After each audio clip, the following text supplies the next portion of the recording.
ఖమ్మం జిల్లా బీజేపీలో అంతర్గత పోరు నివురుగప్పిన నిప్పులా మారిందే.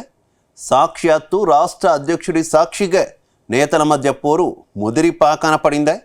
జిల్లా పార్టీలో సత్తా చూపించుకునేలా నేతలు అధ్యక్షుడి పర్యటనను వేదికగా చేసుకున్నారా?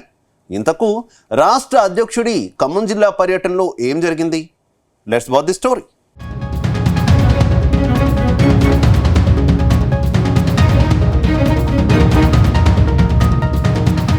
తెలంగాణ రాష్ట్ర కొత్త అధ్యక్షుడిగా ఎన్నికైన రామచంద్రరావు పార్టీ బలోపేతంపై దృష్టి పెట్టారు.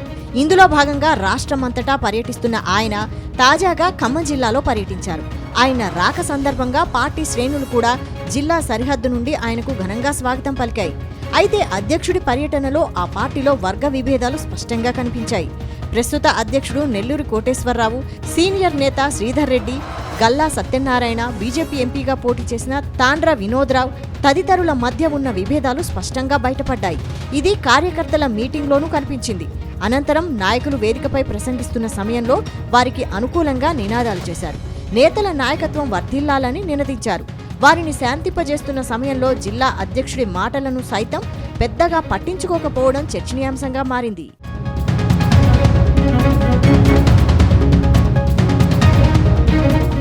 ఇక బీజేపీ సీనియర్ లీడర్ తాండ్ర వినోద్రావు అయితే జిల్లాలో ఉన్న ఓటు బ్యాంకును కాపాడుకోవాల్సిన బాధ్యత ఉందని రాష్ట్ర చీఫ్కు అక్కడి పరిస్థితులను వివరించే ప్రయత్నం చేశారు.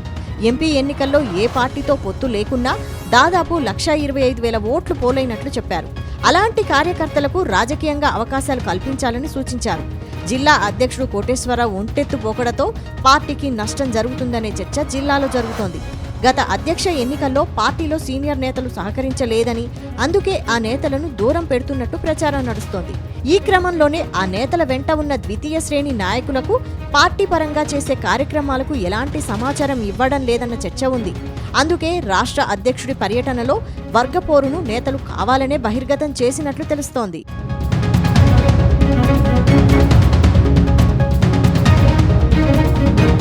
అయితే వేదికపై నేతల మధ్య విభేదాలను పార్టీ చీఫ్ సీరియస్గా తీసుకున్నట్టు తెలుస్తోంది. ఈ అంశాలను పక్కకుంచి తాను జిల్లా పర్యటనకు వచ్చిన ఉద్దేశాన్ని ఆయన నేతలకు స్పష్టం చేసినట్టు సమాచారం. త్వరలో జరిగే స్థానిక సంస్థల ఎన్నికల్లో మున్సిపల్ చైర్మన్లు, జెడ్పీటీసీలు, సర్పంచ్, ఎంపీటీసీ స్థానాలను కైవసం చేసుకోవాలని శ్రేణులకు పిలుపునిచ్చారు. కాంగ్రెస్ ఇచ్చిన ఎన్నికల హామీల అమలు చేసేందుకు అందరూ కలిసి పోరాడాలన్నారు. ఒక అడుగు ముందుకు వేసి కమ్యూనిస్టులు కూడా బీజేపీతో కలిసి రావాలని వారికి సూచించారు. మరోవైపు పార్టీలో చోటు చేసుకున్న పరిణామాలను నిశితంగా గమనించిన రామచంద్రరావు పరిస్థితులపై సీనియర్ నేతల వద్ద ఆరా తీసినట్టు సమాచారం. పార్టీలో వర్గపోరుకు చోటు లేకుండా అందరినీ కలుపుకొని వెళ్లాలని సూచించారని సమాచారం. జిల్లాలో బలపడాలని భావిస్తున్న ఆ పార్టీకి వర్గపోరు పెద్ద తలనొప్పిగా మారిందనే టాకు ఉంది. పరిస్థితులను అధిష్టానం చక్కదిద్దకుంటే ఉన్న కొద్ది గొప్ప కేడర్ కూడా చేజారే పరిస్థితులున్నాయి. స్వయంగా రాష్ట్ర అధ్యక్షుడి సమక్షంలోనే కనిపించిన వర్గపోరును ఎలా సరిదిద్దుతారో చూడాలి.